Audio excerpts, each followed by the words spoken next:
SHGB-nya juga di kementerian, dicek aja apakah proses legalnya, prosedur legalnya semuanya dilalui dengan baik atau tidak. Ini kita akan menunggu hasilnya, dan disampaikan di sini adalah terkait dugaan adanya tindak pidana pemalsuan SHGB, ya, dan kemudian juga akan kembali memanggil 25 saksi. Penyelidikan polisi terkait kepemilikan sertifikat di Laut Tangerang sama dan sesuai arahan Jokowi. Bukan sertifikat resmi dari pemerintah, yang ada adalah pemalsuan dokumen. Di Tangerang, Banten yang hanya berjarak puluhan kilometer dari Istana Negara, ada yang berani bermain membuat sertifikat palsu atas laut seluas lebih dari 400 kali lapangan sepak bola? Ataukah justru ini upaya menyelamatkan pejabat yang terlibat dalam pembuatan sertifikat? Mari kita kupas tipis-tipis.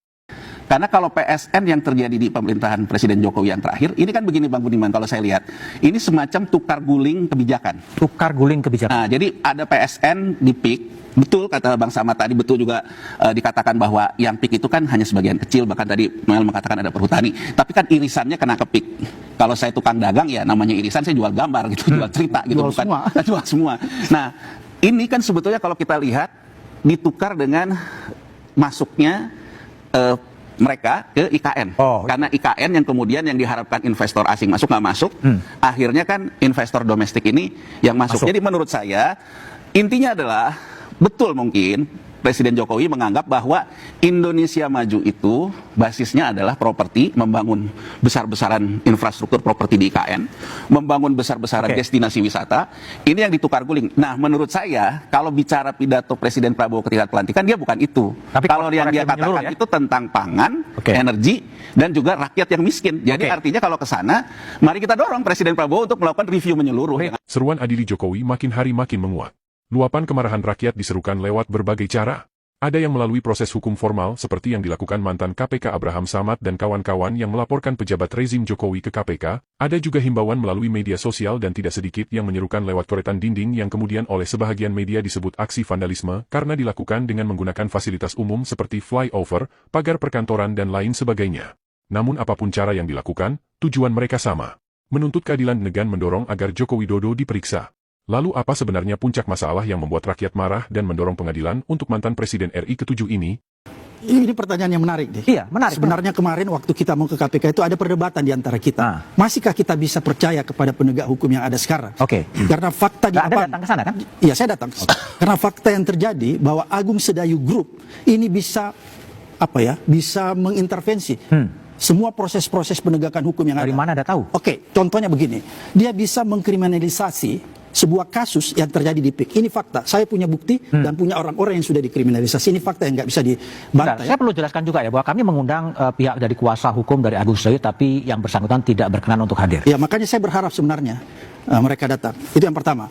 Kemudian yang kedua, menurut saya bahwa PSN ini kan sebenarnya cuma luasnya 1.700 lebih hektar. Jadi tidak semua masuk dalam status PSN. Tapi wilayah yang dikelola oleh Agung Sedayu Group lebih dari 1.700 hektar lebih, sehingga di situ ada proses sebenarnya, ada problem-problem. Kenapa saya katakan ada problem-problem? Pertama, kalau kita melihat bagaimana cara dia melepaskan hak rakyat yang ada di situ, itu dengan cara yang intimidatif. Ya, bagaimana yang dimaksud dengan intimidatif? Orang dipaksa melepaskan dia punya hak, misalnya tanah atau sawahnya, dengan harga yang ditentukan oleh Agung Sedayu Group. Tapi pertanyaan saya tadi kan, kabar dari Bung Noel mengatakan kalau Presiden Jokowi kemudian akan dimintai keterangan di KPK akan hadir gitu. Tapi pertanyaan saya, apakah KPK akan juga bergerak sebetulnya? Ya, makanya kemarin sebenarnya dalam diskusi, karena kan kebetulan dihadiri oleh komisioner ya, Pak Setia Budi, Fitro, kemudian Pak Ibnu. Sebenarnya kita bukan mau mengajari KPK untuk melakukan pengusutan, karena saya yakin teman-teman di sana jauh lebih pintar, udah punya ilmu. Tapi maksud tujuan kita kemarin sebenarnya memberikan kekuatan, support. Semua bermula dari kasus penemuan pagar laut di Tangerang.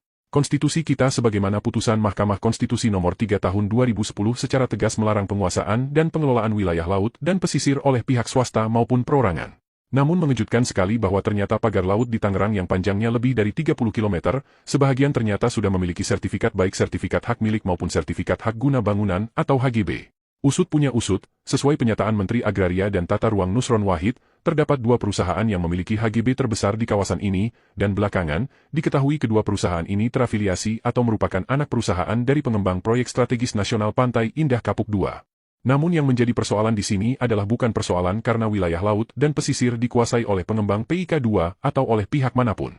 Yang menjadi persoalan sebenarnya adalah kenapa pemerintah berani melanggar konstitusi dengan menerbitkan sertifikat di wilayah yang menurut konstitusi terlarang. Sertifikat kepemilikan atas tanah hanya bisa terbit dan diterbitkan oleh pemerintah. Berdasarkan Peraturan Menteri Agraria dan Tata Ruang Nomor 16 Tahun 2022, pada Bab 2 Pasal 2 Ayat 1 mengatakan bahwa penetapan hak atas tanah dan pendaftaran tanah merupakan kewenangan Menteri. Namun demikian, di Ayat 2 Pasal yang sama menyebutkan bahwa kewenangan itu dapat dilimpahkan sebahagian kepada delegasi maupun subdelegasi.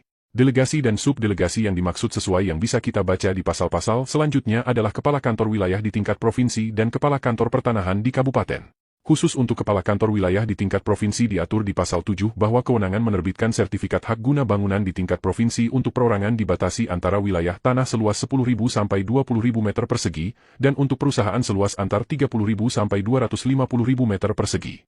Sedangkan Kepala Kantor Pertanahan di tingkat kabupaten sebagaimana yang diatur di Pasal 12, hanya bisa menerbitkan sertifikat hak guna bangunan untuk perorangan untuk permohonan pembuatan sertifikat tanah seluas maksimal 10.000 meter persegi dan untuk perusahaan luas tanah maksimal 30.000 meter persegi.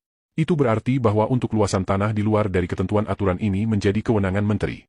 Lalu berdasarkan ketentuan dari Permen ATR BPN ini, pihak manakah yang kemungkinan menerbitkan sertifikat di Laut Tangerang? Menteri, Kepala Kantor Wilayah di Provinsi atau Kepala Kantor Pertanahan di Kabupaten?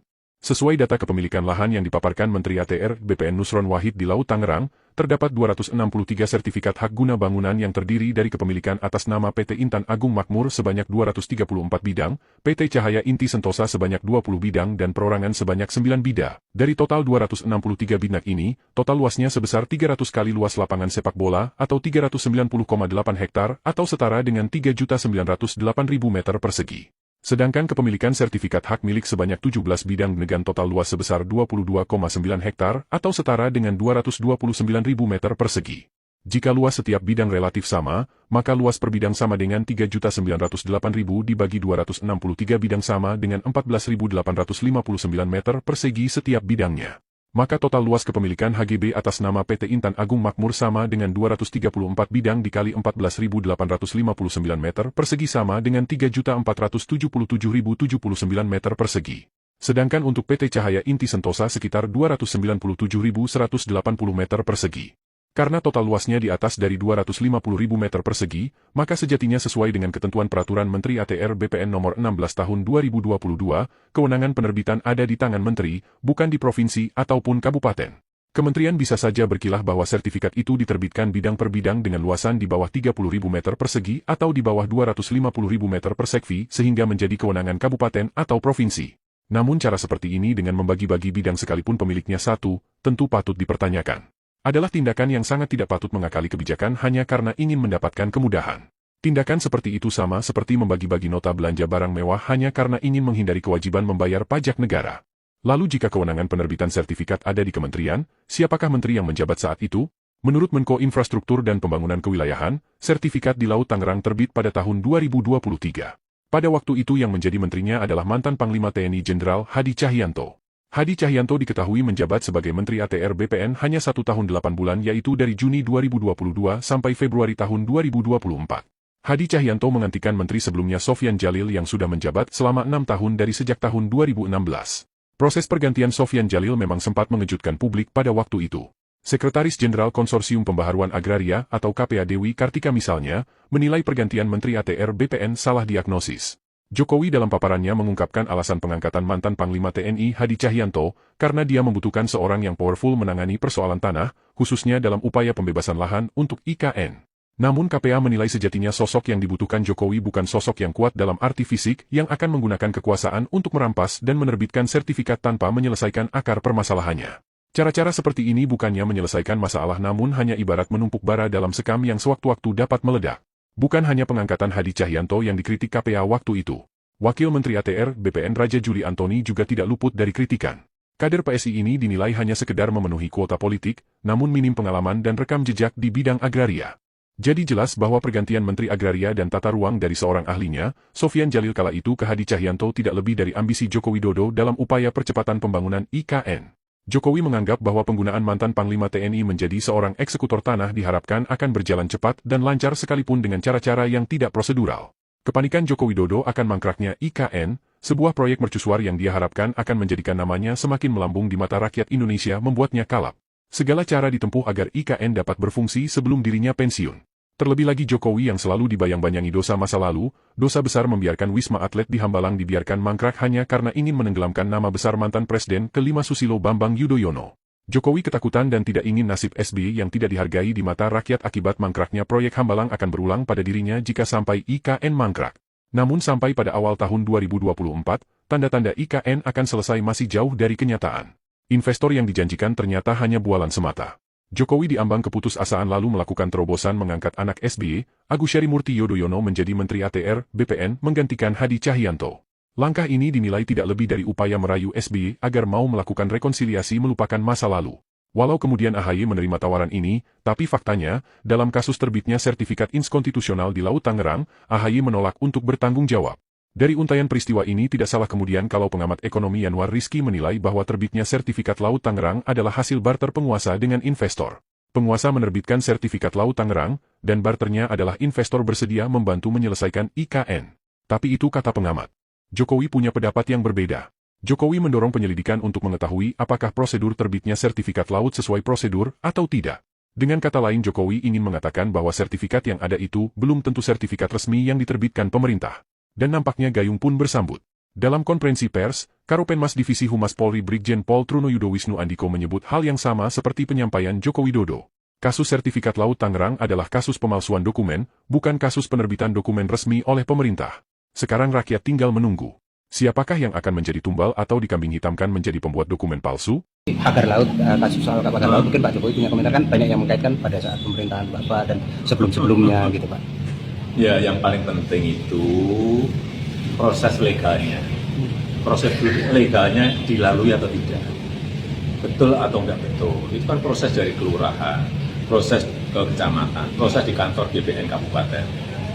Kalau untuk SHM-nya, kalau untuk SHGB-nya juga di kementerian, dicek aja. Apakah proses legalnya, prosedur legalnya semuanya dilalui dengan baik atau tidak.